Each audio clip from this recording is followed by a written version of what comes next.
Tired of unwieldy text labels making your Excel sheets a jumbled mess? Let's transform them. Ever found yourself struggling to fit long text labels into narrow columns in Excel? This common challenge can make your spreadsheets look cluttered and hard to read, especially when you're presenting data or creating reports today.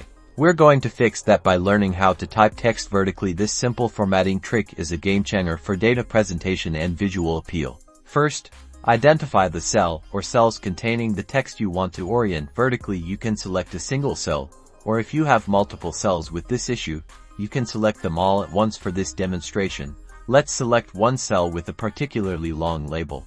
Now, with your cell or cells selected, we need to access the alignment options. The easiest way to do this is by right-clicking on the selected cell. In the context menu that pops up, look for an option that says Format Cells and click on it. This will open the Format Cells dialog box. Within this box, you'll see several tabs across the top, such as Number, Alignment, Font, and Protection. We are interested in the Alignment tab. Once you're on the Alignment tab, look for the Orientation section here. You'll see a visual representation of text within a cell. You can click and drag the arrow or the text itself within this visualizer to set your desired orientation.